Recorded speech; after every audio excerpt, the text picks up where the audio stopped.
Hi, and welcome to the Breathing Edge. So today we have a very, probably this is the first time we've ever done this.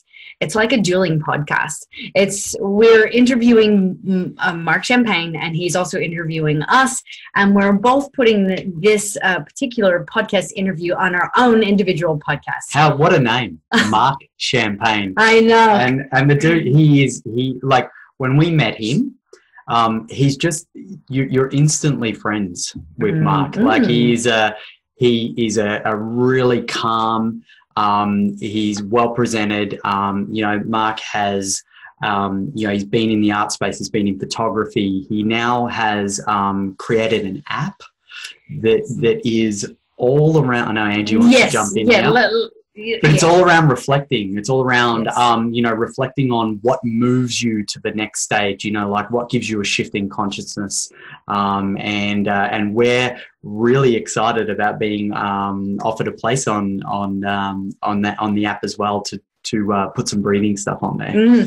Okay, so let me just talk to you about this app. So it's called Kiyo, which means today in Japanese. So as the name suggests, they focus on today. So being mindful of today and appreciating everything that happens in the present moment. So what it does is it basically notifies you, in the morning. You choose your settings, of course, like in most apps, but essentially you stop once at some point in the day, preferably in the morning, and just answer some of these questions.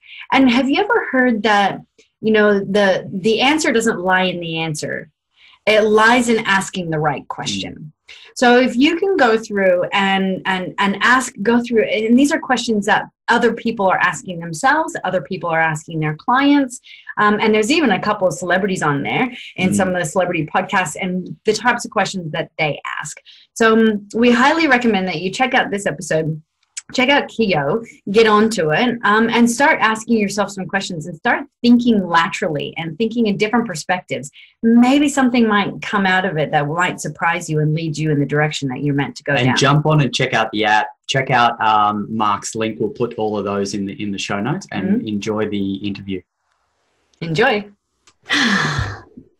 Okay, so I'm really excited to be having this podcast with you, Marc, because just in even the conversation that we had before coming to pushing record, so many different things were coming up, and I love what you're doing with Kiyo and what you're doing with supporting people in their regular practices of always questioning themselves. Is that how you pronounce it? Huh? It is. You nailed it. Yeah, Kiyo. Good. Just making sure. We've got like American hybrid. We've got an Australian, American hybrid. I love it. So I want to ask you, I'm sure many people have asked this, but what is the main driver behind you starting this app and this movement? It was one of those scratch your own itch scenarios. So I wasn't at all involved in the wellness space or mindfulness or journaling or reflective writing, whatever you want to call it, in terms of a career. It was something that, like, I was in the corporate world for about 10 years. And during those times, or during those years, I should say, I always had a morning practice. And it was the morning practice that really opened up my eyes and mind to all of these different practices. So the reason the practice started was I was starting a job in sales, and everyone was going through the same sales training and company training, and it was like, well, if you want to stand out, like you've got to do something different, right? So I just started getting up a bit earlier in the morning and started purely fueling my mind with positive things. So just reading, and at that time would have been blogs and whatnot. And then, as you can imagine, you start seeing similar characters popping up over and over again, right? And then all of a sudden the practices start immersing, and it's like, well, if all these people were buying their books, and at that time, fast forward now, you can see it, the people that are doing the massive interviews on podcasts and doing the keynotes, like the practices are so similar, and they're all doing some sort of reflective exercises in their lives. So then I would just write down these questions that they're asking themselves. And see where I was in my life at that point and actually do some writing on that, just a few minutes in the morning, and then again, read positive material. And I felt like, if I could do that every morning, I would always start the day on my terms, right? And always learning. So that's how it started. And then fast forward to, 2 years ago, or rewind, I guess 2 years ago, finally just grew frustrated after 10 years of doing a writing or reflective practice with the tools that were available on a digital aspect, because I was traveling a lot. And for me, I always had a phone or always had an iPad. And I just I'm not a good writer. I just like typing or using a device to capture those thoughts. And there was nothing out there that was combining all the inspiration and all these prompts that, I was writing down and then copying and pasting. It was just so disconnected into some sort of guided practice, with the prompts being the guidance. And that's how it all started. I mean, we're not I flipped my brother-in-law an email essentially saying, hey, here's the frustration over the last 10 years. Do you want to try this out? And he had an IT company. So I thought, oh, good. You're doing IT, you can develop an app. Not the case, right? And, here we are, almost 3 years later with the product out. And it's just been, it's these conversations that I live for. And I wouldn't have even started any type of breath work had this not happened, right? And there's so many other practices that have come out from this journey. And it's a bit infectious, right? Because it's never ending, and you feel good when you do these things. So why would you stop, right? So that's how it's about. Oh, that's brilliant. Now you've connected. I can see what you're saying about these types of conversations, because the caliber of people that you have on your app that you've connected with, and the types of people that they're influencing, it's like they're people that are looking after people. And, and that's how I can see the greatest leverage to create impact is. So, love what you're doing, and thank you for, putting it out there and making it available for those people to stay consistent with their practice. Yeah, no, thank you. You're such in good interview mode, aren't you? Yeah. Well, I can feel, as I was going through the app, I was like, oh, wow, this person's amazing. And I started following them on Instagram. I'm like, oh, wow, this person's amazing. So it's like, even, you follow them off the app too, because, they pop up on your social media and you get these little inspirations and Instagram, actually, what made me just think of is, who are you following in social media, and does that reflect where you want to be going? Ooh, powerful question. See, that's a really good question. I was for me. I'm a very different personality, and so for me, the proof is always in when someone practices what they say that they do, and they put it out there. And we often we come across this a lot in the speaking world and things like that, where you kind of there are some people out there that do say and talk about things, but it doesn't seem like they're practicing that. Sure. And so and that may be because once they did practice it, but they don't. And I think what we've come to realize in what we do is that everybody breathes, right? So in some way, everybody is already practicing this, right? So that's why I love what it is that we do. It's an easy field to do. It is. It is. You win by default. No, totally. So. Yeah, a question I always ask guests on our show, and every guest, so I'm curious to hear from you, but so who are you guys? What defines the two of you? And obviously you can answer that individually or as a couple if you'd like, but you'll get three answers. Yes. Yeah, absolutely. So what lights you up? What defines you as a person? Yeah, I used to. Look, I think it changes as wisdom grows. I can read, in my 20s, what defined me was other people. And now into my 30s, what defines me, I'm finding, is my perspective on things and how I question my perspective. And my perspective can change in a breath. And that's what I love about the breath as well, is that if I'm going down a road that I don't want to feel, like, oh, I'm so exhausted, or why do I have to keep doing this? Or, oh, I feel like I'm being pulled in all different directions. I can actually change the way in which I'm breathing, and then change the energy in which I'm feeling, and go off in a different direction, rather than spiraling down into a little, tube of depression and blueness, or anxious or anxiety, depends on which way you're spiraling in the personal energy. And so I think what defines me is freedom of choice in the moment to moment. And also picking up on, like in a relationship here, picking up on the subtlety. So what do I see in him that's really pissing me off or annoying me, or what is it that he's doing that I don't like? And then going, looking at it like a mirror or like a projection, going, if it's triggering me, there's something I need to let go of. So I look at a relationship as a way of growth and a way of, so I'd say there's something to let go of and something to learn. And so I'm always in that sort of a questioning in relationship with him, as well as with myself and with my children. So I think, the definition, how I define myself is that constant query. And I think that being able to find the space between the query is a lot of the time where the answers come from.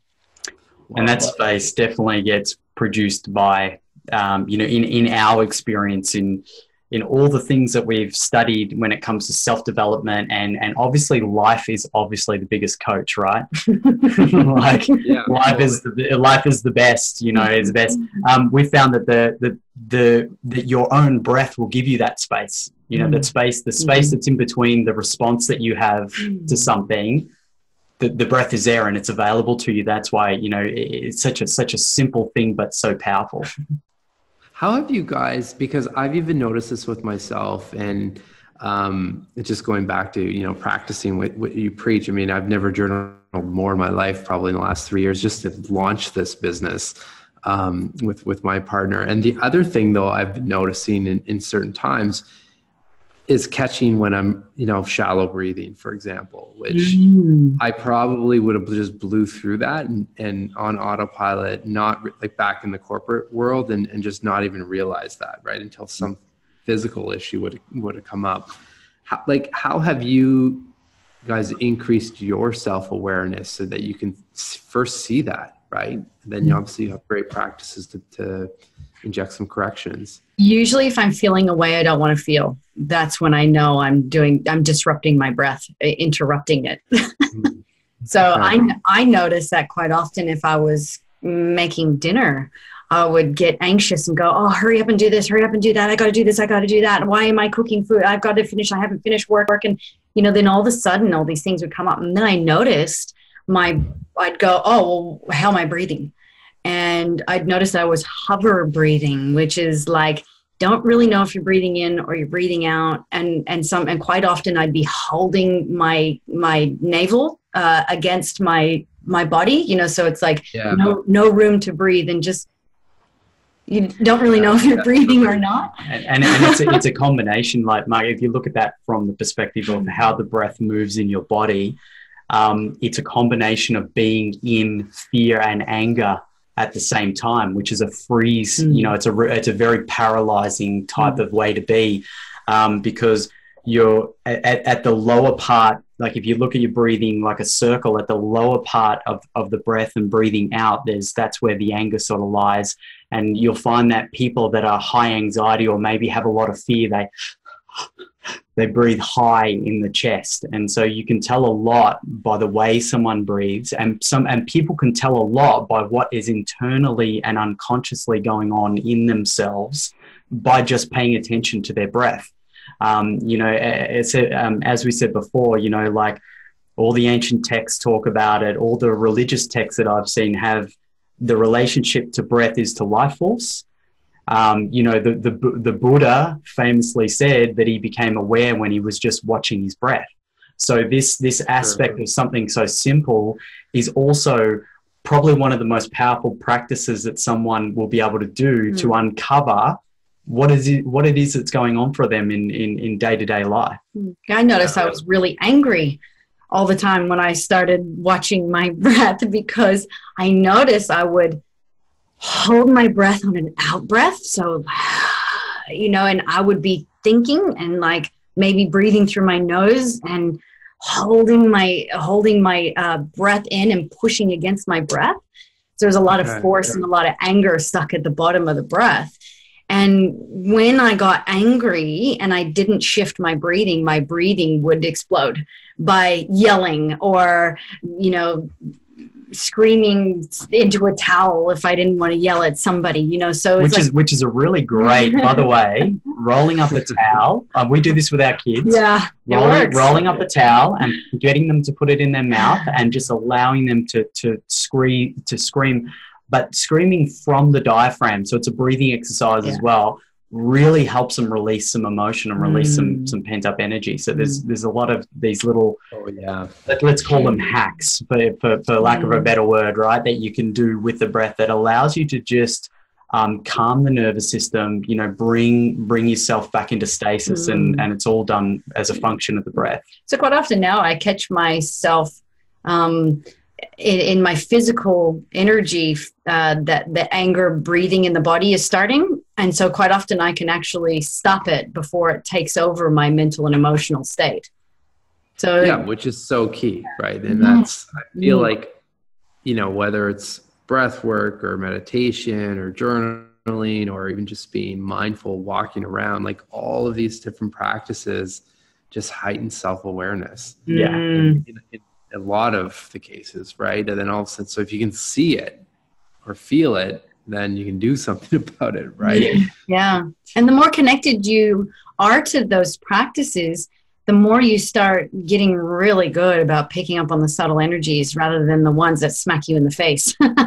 Yeah, totally. Yeah, so the awareness bit is interesting too. So what we've found a lot is that when you start putting awareness on your breathing, it takes the unconscious part of your breathing, which encapsulates all the behaviors and different things that are in the breath. So imagine that when you inhale, you inspire life force. It mixes with everything that you are, and then it expresses behaviors when through your breathing. So by putting your awareness on your breath, it then allows things like shallow breathing or angry breathing or anything to actually become then not an unconscious thing. You're bringing it to conscious awareness, which means that your breathing improves, which means that your life starts to improve by default in just doing that simple thing. So it is a way of expanding awareness and opening up the mindset, creating space, you know, creating a better relationship with time even. I know that sounds like a real way out sort of thing, but the thing is once you start becoming aware of your breath, you start becoming aware that you're not in such a rush all the time, or you don't have a short amount of time. And there's many, many mechanisms that can be affected by that, all the way down to you know, the different hormones that your brain's releasing. Dopamine, for example, which everyone knows as the feel-good hormone, and also the hormone of you know, reward and sort of things like that. That has a lot to do with how you perceive time. And so your breathing allows the body to cycle through and allows the actual physical meat sack that you live in, right, to also be improved, also be oxygenated, also let the hormones flow properly. So there's this you know, it's an intricate web that the breathing is coupled to all of these different areas in the body, which give you a whole gamut of different things that it can affect. And so by opening up your breathing, you open up your awareness, not only mentally and emotionally, but it's also a physical thing that happens in your body as well. Yeah. It's so powerful. It's just like, I mean, at its core, right? I mean, it's the first thing we do and the last thing we do in our life, right? Essentially. And I just interviewed someone, he came out a couple episodes now, Jeremy Saunders. who suffers from, or lives with COPD, cystic fibrosis. And, you know, just a guy that really lives to the max, right? Because he has a shorter, he calls it, you know, expiry essentially than most of us, right? And what here's someone that has at this point under 50%, you know, lung capacity or lung function, I should say. And yet the thing he is most grateful for, and the thing he does every single morning, is just take one deep breath. And just part of starting the day and grounding each day with one breath. I mean, it's just so powerful. All day long, you can return to your breath. 20,000 opportunities a day. Yeah, it is. I didn't know that. That's great. Yeah, and the interesting thing is that, you know, a lot of people do ask the question about, you know, I suffer from, you know, sleep apnea or issues with my breathing while I'm sleeping. And one of the things that we've noticed, and also that we learned from quite a few of our own gurus in the breath space, that when you take care of your breathing during the day, when you're conscious to it, you start making a relationship with your unconscious breathing. So take care of your breathing during the day, and we'll take care of your breathing at nighttime when you're not consciously aware of it. So a lot of the times, you know, people ask, you know, how do I get started, or what do I do? And really, it's just the more that you start connecting with your breath and doing something different. So all you're doing is shifting from automatic to manual and having a play and doing something with it. The more you do that, the more connected you will be. Yeah. Well, it's just the training there, right? I mean, even like we were talking about this earlier, right? Just going through the different breath patterns and whatnot. And as you push yourself out of your comfort zone, then all of a sudden, you know, you're expanding your capability, which a lot, like on the mental side of things, especially with journaling and all these different practices, sometimes people have a hard time grasping that. But it's when you put the relation into the physical fitness, it's the same thing, right? Like that, everyone gets that, right? Mm-hmm. So, and I'm seeing the parallels even with the breath at this point. So it's almost, I get it. I mean, it's almost not surprising that, you know, when you're sleeping, if you're doing that work, it's going to be beneficial, right? No, and it is. And what I've also found, and I know we kind of, we talked about Angie and what Angie was about, and it links back to where I look at it. See, my life, you know, I was in the military. I trained special forces soldiers in the military. I joined very young. I was always fascinated by discipline. You know, when I was younger, I was into martial arts. You know, there was always some aspect of discipline.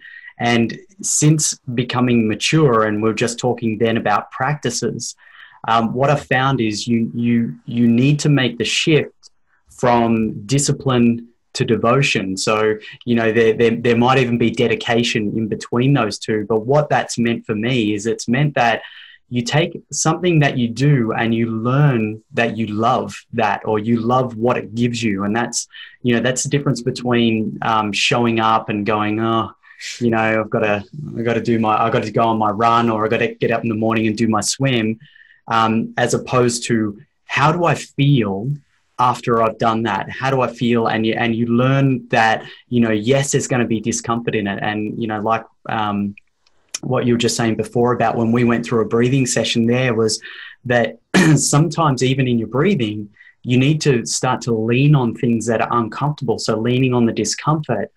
But as we know, as being an organism, that, you know, our organism, our body, and our mind for that matter, and our emotions, I think every part of us works off, you know, having what they call a hormetic stress, or what they call as putting pressure on yourself. You know, like you go to the gym, you stack weights on a weight stack because it sculpts the body. That pressure that gets put on you forms you. You know, and that's what happens. So, you know, learning to shift your mindset to the point of understanding that yes, there's discomfort, but then loving how it makes you feel afterwards is really, I think, the next step in maturity for a lot of things. And I know that happened to me through you know, through the process of being in the military, and all the practices that we've done since then. The interesting thing about watching him do that, all of a sudden I was like, oh man, like I got to lift my game here. You know? So it's interesting, like when you start committing to yourself and becoming very devoted to a practice that makes you feel good, it has an effect on the people around you, you know? Of course. And the people around you will either go, I'm not ready for that, and they'll take themselves out, or they'll go, I want to do this too, you know? And we've seen that over the, you know, we've been together for almost 11 years, and we've seen that when we start progressing, we do it on an individual level. However, it just kind of organically happens together, if that makes sense. So we hold each other accountable for ourselves, and we give each other the space to make mistakes, and we give each other the space to do whatever course correction in the time that we need to do it. And when it starts affecting other people, like say, for instance, if I haven't done a meditation practice in a while, or I haven't done a breath practice in a while, and I'm starting to get a little cranky and it's starting to affect people around me, Shane goes, time to pull your finger out. Let's do something, because if you don't, you know where this is going to go, you know? I love it. So, you know, there is that. I think that is because we've built such a strong rapport with each other, where we have compassion for us making mistakes and being human. And it's a presence thing too, Mark. Like those, you know, you're talking before about doing your journaling and throwing yourself into it. When you do anything consistently and you do it often enough, it creates a superpower. You create a presence for yourself that other people know. When you walk into a room, they're just like, I don't know what it is about that person, but there's something about them. And it's because it simply could be because you're consistent in a practice that you do that gives you that presence. And so again, you know, we start to notice in each other when that presence is not available, or it's not showing out. Bright. Right? Yeah. No, I mean, it makes total sense. And we're all human, so that's that's the other allowance. Yeah, allowance is the word there. Yes. Absolutely. So what are the questions that you ask yourself, Marc, when you know, in your daily practices and the things that you're doing? What's the direction you take yourself in? I mean, for me there's a few very consistent questions that always pop up. You know, if I'm starting out the day, just, you know, what would make today great? And that's not, you know, crushing my to-do list. That's, you know, bring energy for a meeting or a podcast or whatever it is, right? But like, what's one core theme that I'd like to develop throughout the day? And then there's usually some gratitude related prompts in there, and those change up as well. Like, what was the best part of the day? What made me smile today? Some really great ones for really anyone that wants to get started and doesn't want to commit to daily practice yet, but just even getting to the end of the week and asking something like, what did I learn this week? Right? Or what would I have changed this week? And I just find, and that's a staple. I mean, I'm doing primarily every morning anyway, but on Friday, it's in my calendar, 3 p.m. every Friday, 4 p.m. every Friday. I get those prompts, and it's, you know, maybe a 15-20 minute thing, but just, it's such a great way to break the week into the weekend and just take a bit of time to actually learn what just happened those 5 days. Because we have so many of the answers to our own questions, right? But we jump to like, okay, we're going to go buy that book because it's going to be the solution, or the answers will be there. But if we actually just look back on, and even just opening up your calendar and going through, okay, were all these meetings necessary? Were these discussions, you know, valuable? The answers are there, right? So those are the consistent ones. And the reason I say there are others and this is a huge reason why we wanted to create Kia, was that my life today will be different tomorrow, and so will it be in a month from now. So will the questions. And so, you know, podcasts like this where I'll eventually get your questions. I mean, I use those questions myself when they come up. So that, and to me, that is one of the most beneficial things, because the context of the prompt or the question in the right timing is where the magic lives, right? Because a completely different question, like something like, you know, what in me needs to die so I can live my true self. I mean, I might not be ready to answer a question like that right now, but maybe in a month maybe there's a different circumstance or it'll resonate better in whatever the situation is. So I think, I mean, that's basically the way I've always treated the practice, and also why we really wanted to create something to house all of these prompts that are coming up. Yeah, I often find, the question that I ask a lot is, who do I have to be in order to, do what it is? If I'm standing there looking at the pool at 5:30 a.m. and it's it's like 6 degrees, which like 55, 60 degrees. Yeah, no, we're in Canada, 6 degrees. There you go. There you go. You're not in the US. Awesome. Yeah. So, looking at the water in winter and saying, who do I have to be to get in here? Yeah. Right. Like, it's a question that and often I think that when you become masterful enough with these things, it's often, it can even be transferred into a feeling or into something that you do, that you just know that, you ground yourself, you just, for me, I guess this is something very interesting, Mark, that I've worked out over a long time, is we can all be biased to whatever it is that works for us, right? But some people are more visual. Some people, like you said before, you like writing things down. I don't. That's not a thing that I do.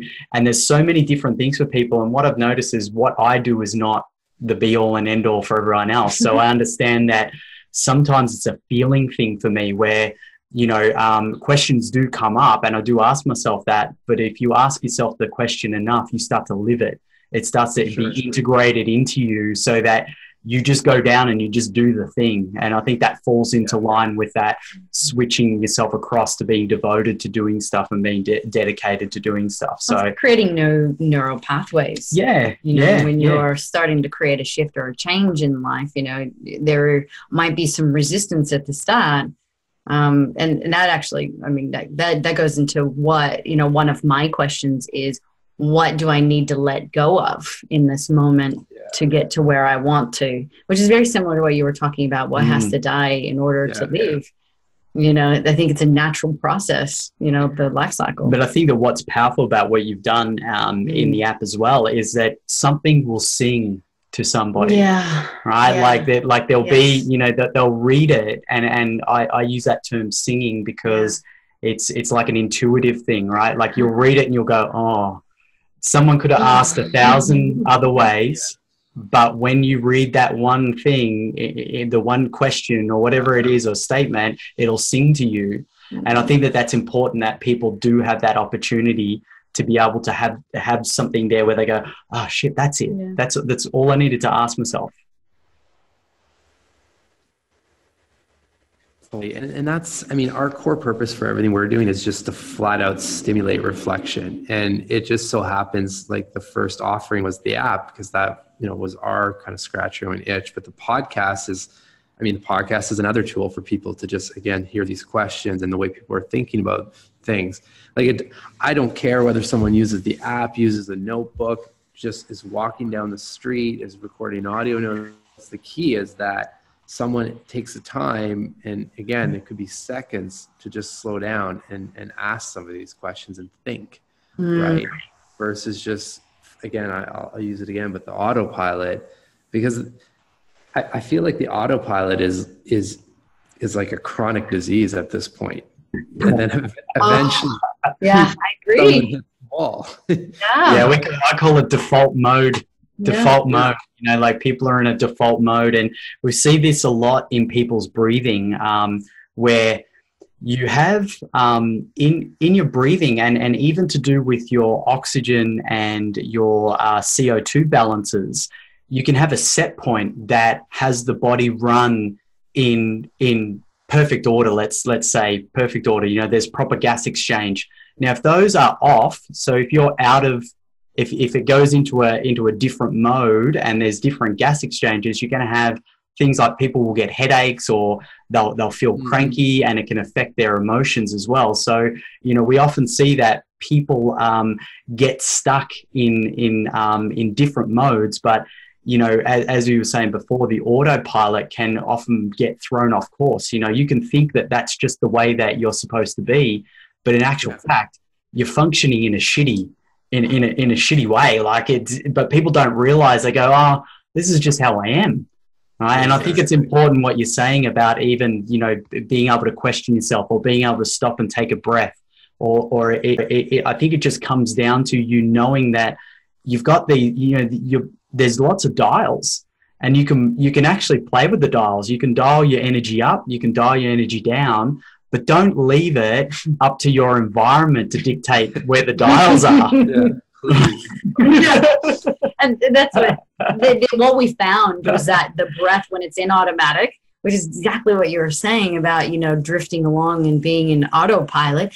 When the breath is left in automatic, it will breathe itself in a way that's protection mode.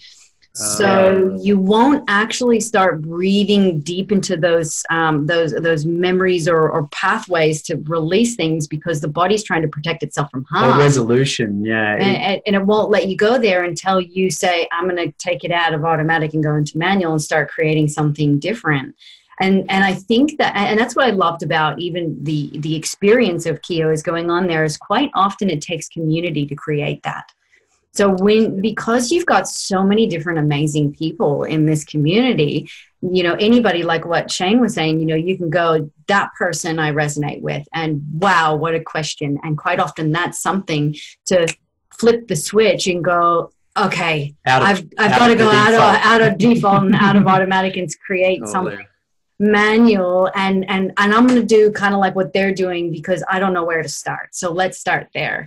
So I think that community, I think, is quite often something that is underrated, and it's a very powerful tool when you allow yourself to be, either be vulnerable or be in a position to be able to reach out to people and connect. Yeah, because if you don't shift, the universe will come along and smack you. And it will smack you and shift you.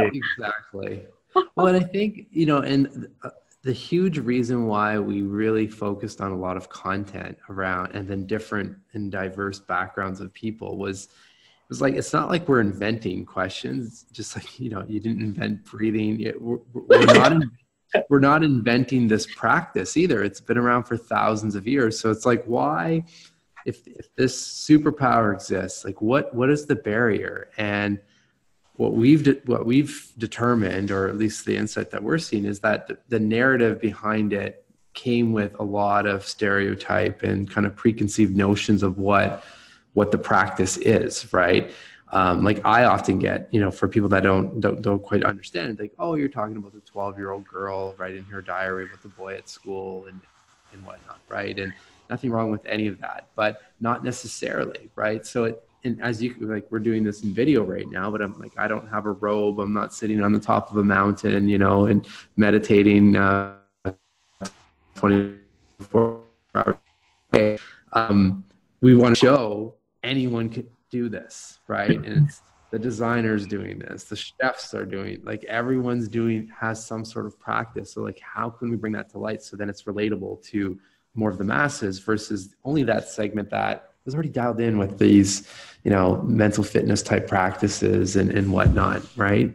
Yeah, I think it's what I saw, and I was never one that liked writing stuff down, but watching, for example, in our business, we use this method called Kanban, right? Which all it is you're sticking Post-it notes. You probably even see, you can see something.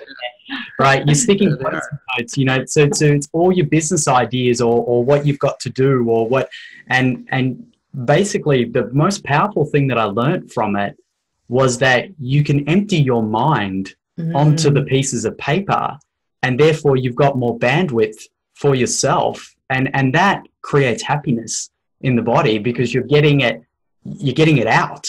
So it's just that simple act. If you want to just say the one simple thing is that you take it from a thought to onto paper or onto a device or out, and that you know that it's there and you can access it, I think that drops stress levels down for people.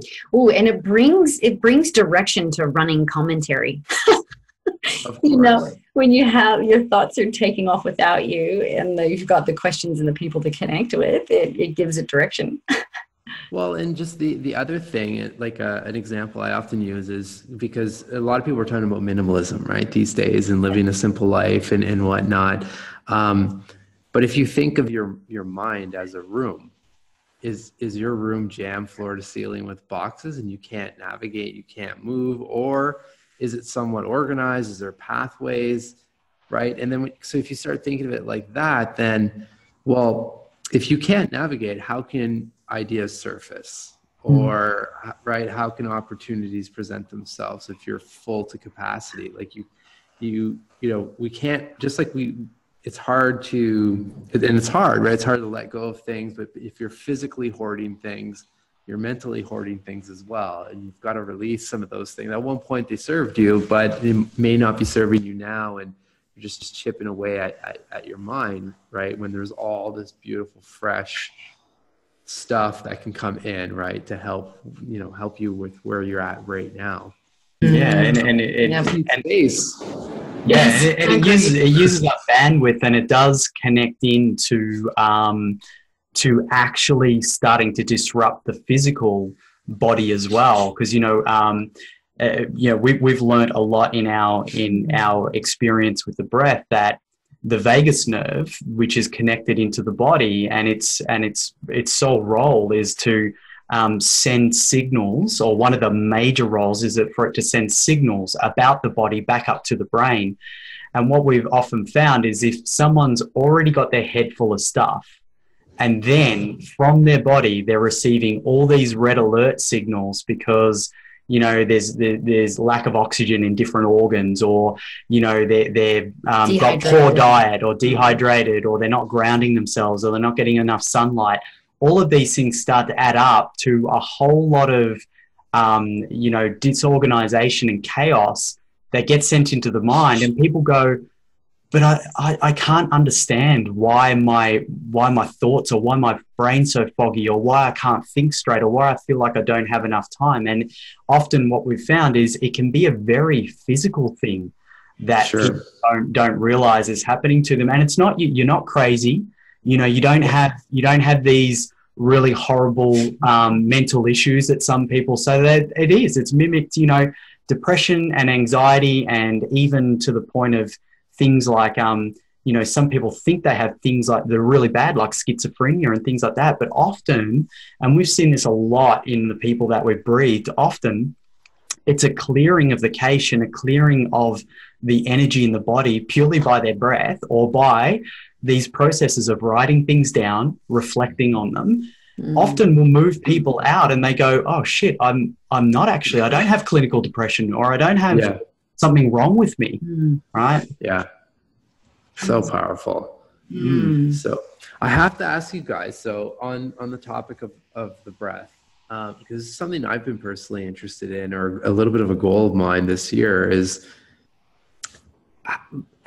how can, if someone's interested to get really deep, right? Like we did some exercises, and I think like box breathing, right? I guess was one of them, and just calming anxiety and whatnot. But like for someone that wants to go deep and just tap into the subconscious, or like, how would you even suggest someone go about researching that or learning about that? Like, what's your take on that? This is one of, there's a lot, yeah. But this is one of my favorite subjects, because ultimately, there's two ways to look at this.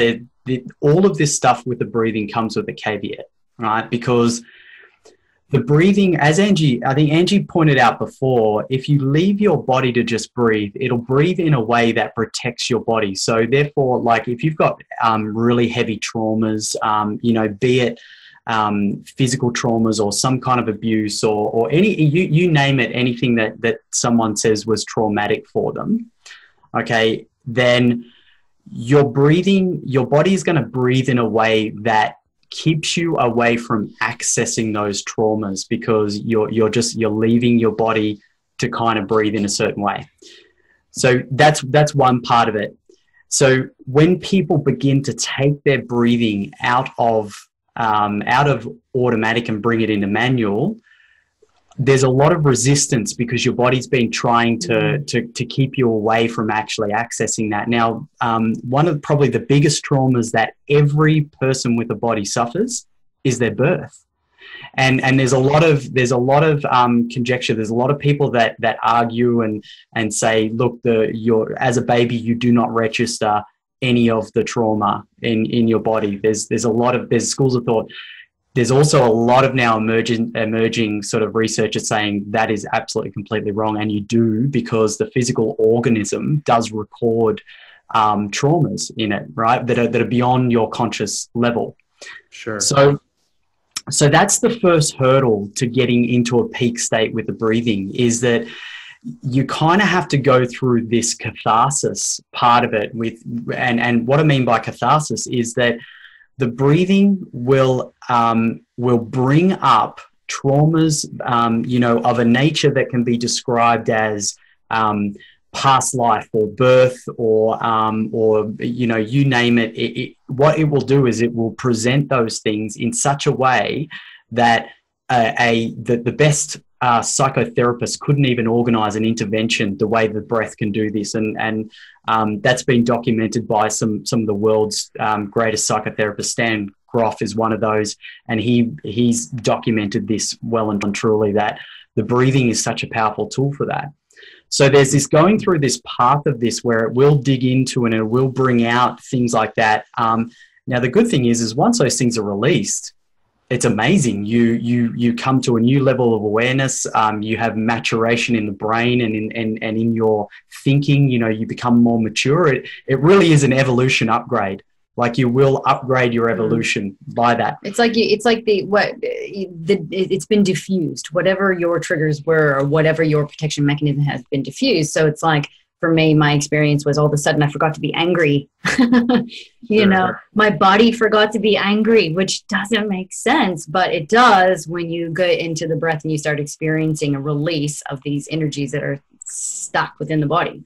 So then you can take yourself to to a blissful state with the breathing as well, like a very high state. You can get high off breathing, because you are altering the gases in your body for a start. But also it has this effect, and a lot of people that have that have got into altered states, whether it's by chanting, meditation, dancing, taking plant medicines, sex is another way of creating an altered state. All of these things can create an altered state. And so the breathing is probably the fastest and most available mechanism that you have to put yourself in an altered state, right? And so what, in my experience, the yogis have been talking about this for 5,000 years, is that eliminating the pause in the breath, so i.e. having a circular pattern in your breathing, creates this high state. It puts you into this altered state. And, in my own experience, what I found is by cycling the breath in and out in that circular fashion, it seems to, the cycling of that positive negative seems to open up and drop you into this space. And it's almost like you forget to breathe, but you're still breathing. So the body kind of takes over.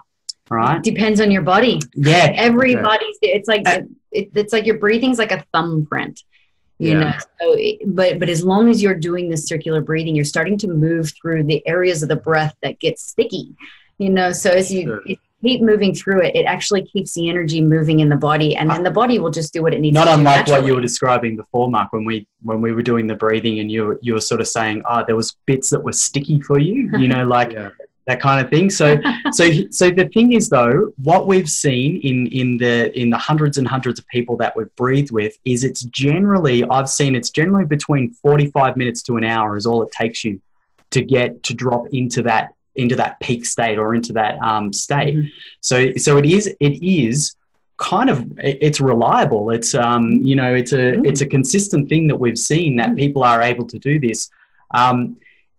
what is important about it though is, yes, you can do it on your own, but what is important about it is that when we facilitate, just to give you an idea of when we facilitate this, and we've done this with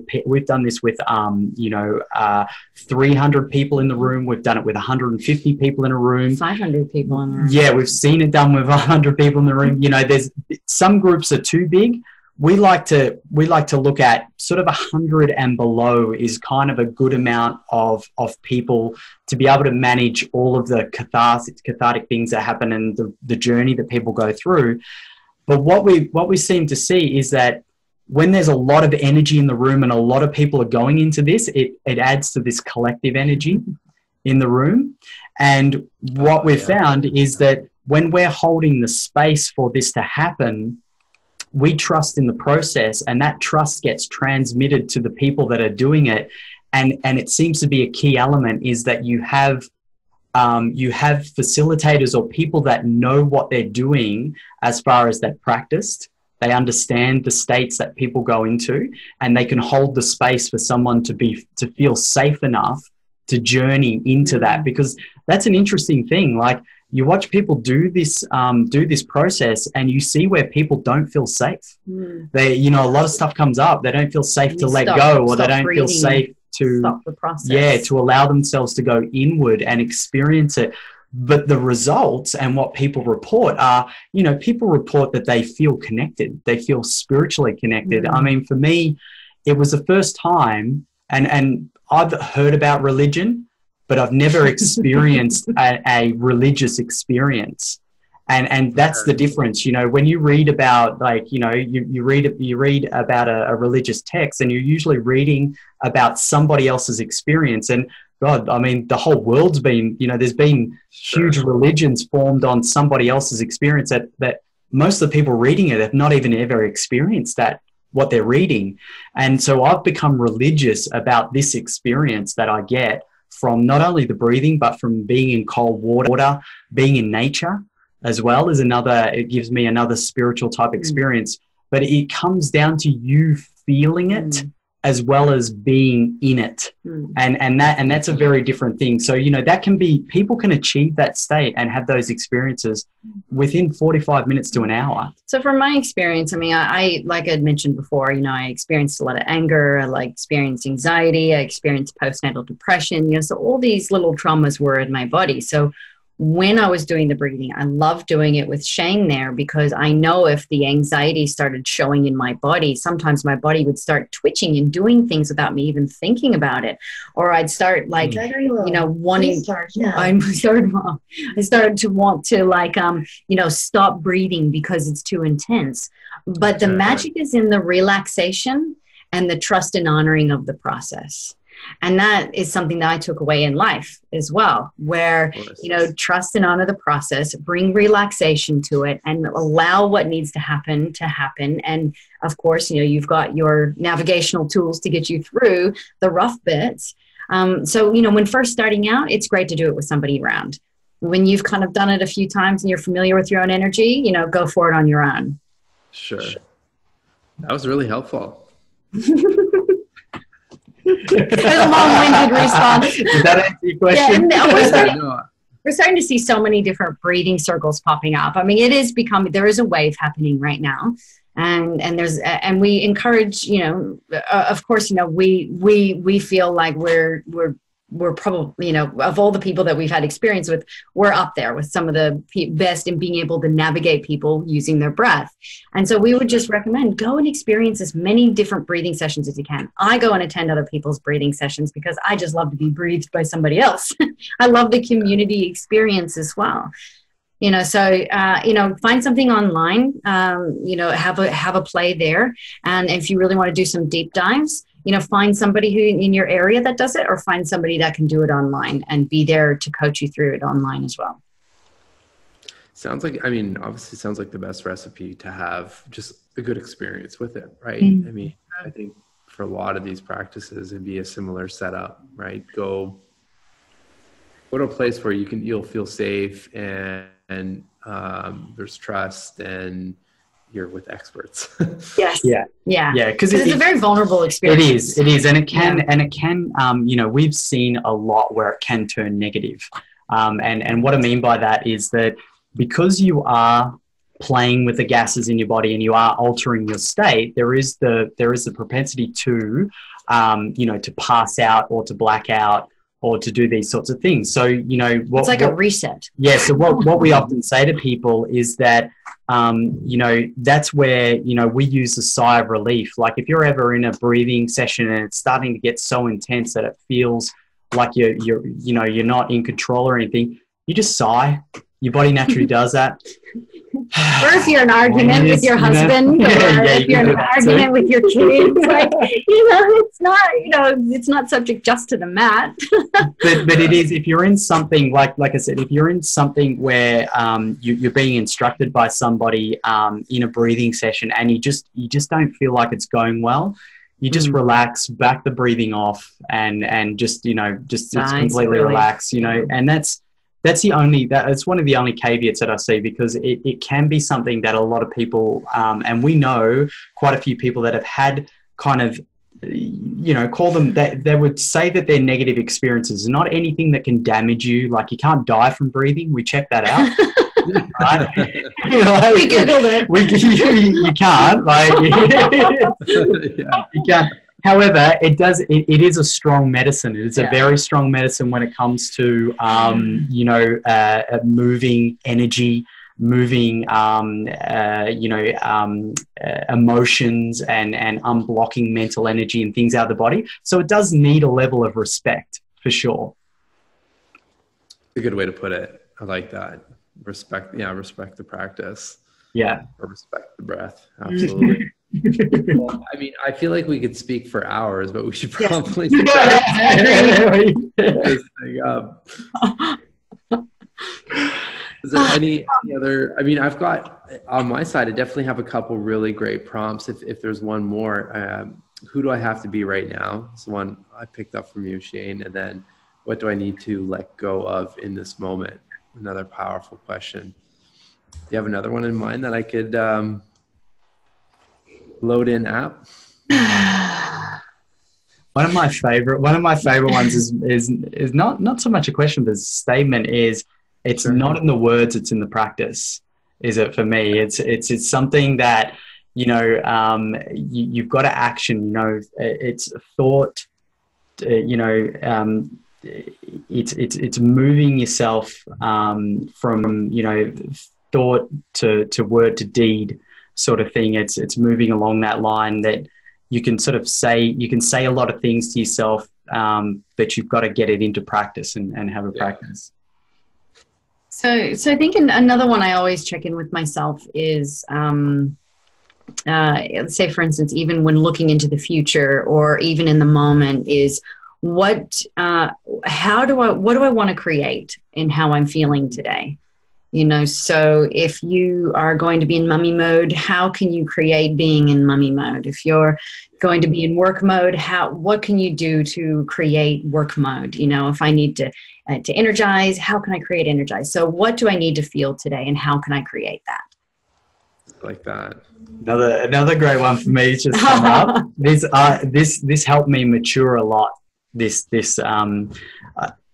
I ever met somebody that I don't like, I've always got to ask myself, what's in them that's in me? Oh, wow. That's right. And so, because if you don't like someone, it's often because they are exhibiting exactly what's deep in you, and you've got that whole paradoxical, that's not the way I am. So I always funnily enough, asking myself that question a lot of time helped me socialize with so many more people and become friends with a lot more people than I wouldn't have usually. I call it the dickhead factor. I know when I'm being a dickhead. Yeah, exactly. So, Mark, I got a question for you. What juices you? Like, what gets you out of bed in the morning? What has you? Why do you do what you do? What you do? What is that? Well, selfishly, conversations like these, honestly, I mean, this is what fuels me. Connecting, really trying to connect with people around the world that are passionate about helping others. And then that ultimately in our space directly is we're trying to help people connect with themselves first. And then, ultimately then you're connecting with others around the world. So yeah, I mean, I feel it's funny because, the whole mission behind Kio started as, like I said, a scratch your own itch scenario, just to solve a problem that I was having, and then, our direct team members, but then it quickly shifted into almost a social responsibility to keep going and, put this stuff out there. And like, that's the place we're in, right? And obviously we have all the same challenges that any startup does. Like, needs to be a sustainable business, and we're figuring things out every day on the fly. But at its core, we've interviewed enough people at this point to see, like, just a simple practice of writing things down can literally save a life. So, how, like, we have to get it out there, and that's what calling. Is it calling now? Yeah. Totally. So yeah, and that truly excites me, and it's been such a pleasurable journey, and from the sense of I'm not just saying this because we're in video here, but like, these type of interactions, this puts me into a flow state. Like, I'll hit stop or leave this meeting and just be so energized from chatting with you guys, right? And that's exciting to me every day. Awesome. Yeah, we're the same. Only we're in the middle of the day, and you're in the middle. So I'm gonna have to do some sort of magical breathing to calm down. I'll send you something. I'll send you a nighttime. I'll send you the nighttime breathing as soon as we get off here. I'll send it to you straight. Perfect. Thank you. Oh, good. Oh, Marc, well, it's a pleasure connecting with you. Thank you for your time, and thank you for sharing. Thank you for what you're doing. Thank you for being committed to this calling. I think, you are making some impact, definitely, as I've already experienced. So thank you. Oh, I really appreciate that. And right back at you. I mean, let's keep this planet breathing in all capacity. All in the same bubble. I'm in. Exactly. Yeah. I support that message. Awesome.